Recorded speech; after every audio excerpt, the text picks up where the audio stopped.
Há 5 dias do fim do prazo, 9,5 milhões de contribuintes ainda não entregaram a declaração do imposto de renda. É um fim de semana, portanto, de correria para reunir documentos e ainda tirar dúvidas. Está chegando a hora.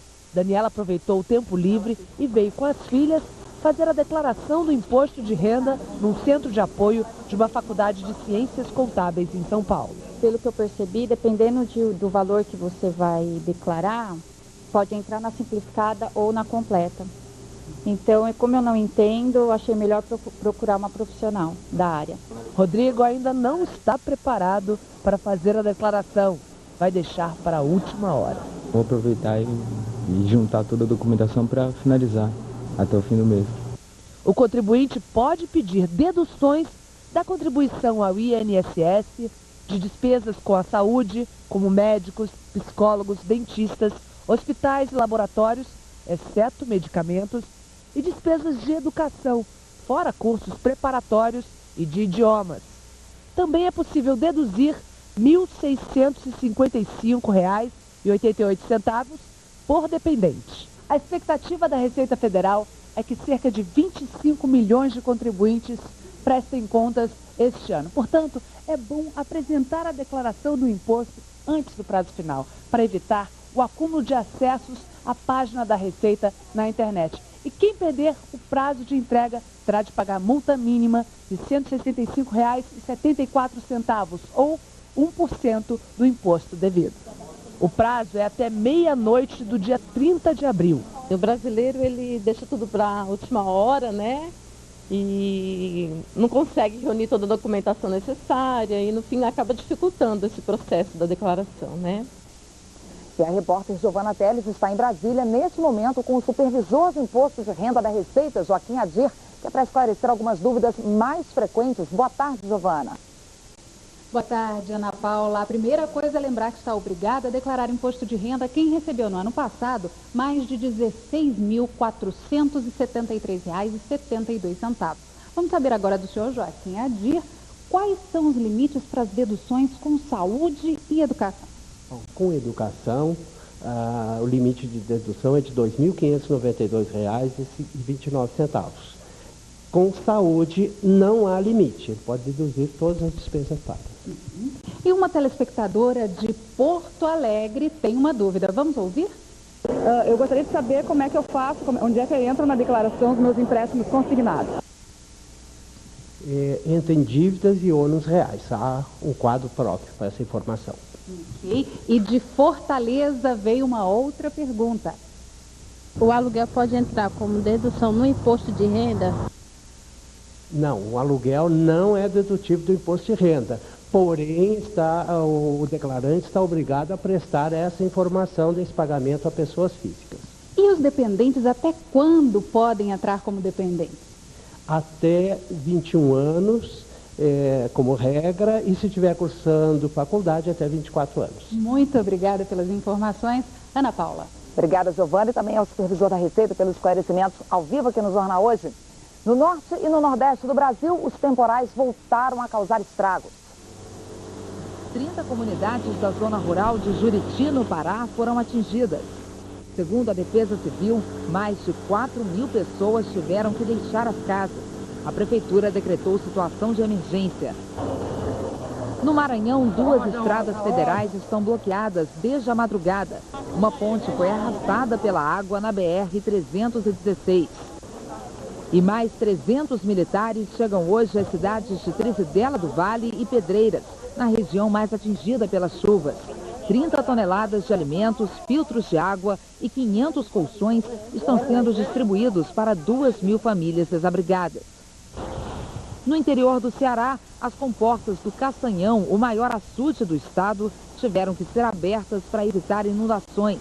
As chuvas fizeram o volume de água ultrapassar o limite máximo de capacidade pela 3ª vez na história. A alta umidade vai continuar reforçando as nuvens carregadas entre o norte e o nordeste do Brasil. Por isso, a previsão é de temporais do Acre ao Rio Grande do Norte. Tempo chuvoso também do litoral norte do Rio Grande do Sul ao sul de São Paulo. Sol entre poucas nuvens no trecho que vai do norte gaúcho ao sul de Goiás. e ainda no norte de Roraima. Nas outras regiões, chove fraco só no fim de semana. Máxima de 24 graus em São Paulo e de 33 em Cuiabá. A seguir, vamos juntos visitar as Ilhas Maldivas, um paraíso turístico no meio do Oceano Índico. Agora, pelo horário de Brasília, 1h43. Voltamos já.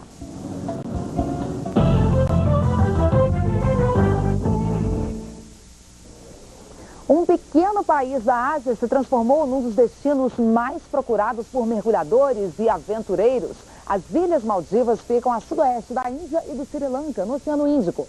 Os nossos correspondentes Sônia Bride e Paulo Zero visitaram a região e mostram agora pra gente por que as arraias gigantes viraram uma das maiores atrações desse paraíso.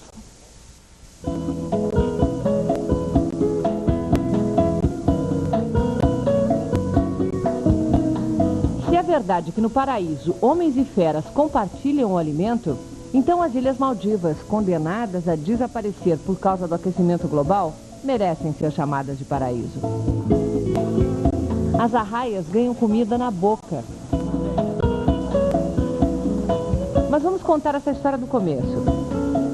Todos os dias, perto das 5 da tarde, os turistas se sentam no pier e esperam. As arraias se aproximam em grupos que podem chegar a 7. Hoje são 4.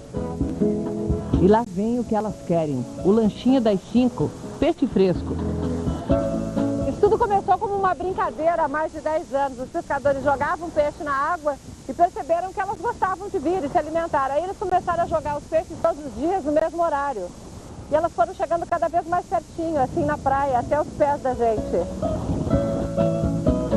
O biólogo de um laboratório de preservação de corais aproveita o momento e educa os turistas. Explica que as arraias são parentes dos tubarões, mas desmonta o mito. Não, elas não atacam banhistas com o ferrão que tem na cauda. O que aconteceu com o caçador de crocodilo, Steve Irwin, foi um acidente difícil de se repetir. O australiano estava nadando nas costas de uma arraia que se sentiu ameaçada e atacou. O ferrão só foi fatal porque atingiu o coração. O biólogo já conhece estas aqui pelo nome. Mostra a fêmea que perdeu parte da cauda, provavelmente num ataque de tubarão. Elas se deixam manipular em troca de um petisco que raramente conseguem capturar sozinhas, o peixe. Com a boca embaixo e os olhos em cima do corpo, elas se alimentam basicamente de ouriços. Depois de comer, as arraias desaparecem entre os tons de azul turquesa nesse lugar tão calmo que os filhotes de tubarão brincam na água rasa. Mas isso é uma outra história. Antes de nós encerrarmos o Jornal Hoje, vamos voltar ao Hospital Sírio-Libanês, em São Paulo, onde terminou agora há pouco a entrevista coletiva em que a ministra Dilma Rousseff, da Casa Civil, anunciou que está em tratamento contra um câncer. As informações com Alan Severiano.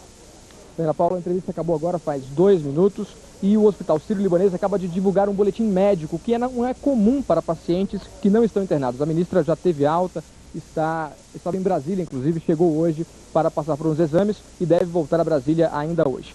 O boletim médico do hospital diz o seguinte: a senhora Dilma Rousseff, ministra da Casa Civil, foi submetida a exames de rotina no Hospital Sírio-Libanês há cerca de 30 dias, sendo encontrado um gânglio diagnosticado como linfoma em estágio inicial 1A. Encontra-se neste momento sem evidência da doença ativa e deverá realizar tratamento quimioterápico complementar por segurança. A ministra, durante a coletiva, disse que recebeu com certa tranquilidade a notícia que este é um desafio, mais um desafio que ela terá de enfrentar. Os médicos explicaram que apesar de o gânglio retirado, extirpado, ter cerca de 2 centímetros, ser pequeno e no estágio inicial, o tratamento quimioterápico é realmente necessário para garantir que o câncer não volte. A quimioterapia deve durar 4 meses e, segundo a equipe médica, as chances de cura total são altíssimas, de mais de 90%. Eles só não conseguiram precisar em quanto tempo seria possível dizer que a ministra, a partir de quanto tempo seria possível dizer que a ministra está realmente curada. A ministra encerrou dizendo que vai comemorar, precisa comemorar a vida. Ela deve voltar a Brasília ainda hoje, no final da tarde ou no início da noite. Ana Paula. Ela deixou bem claro que não está fácil das suas funções. Obrigada pelas informações ao vivo. O Jornal Hoje fica por aqui. Outras informações no Globo Notícia e às 8h15, horário de Brasília, no Jornal Nacional. Uma boa tarde para você. Bom fim de semana.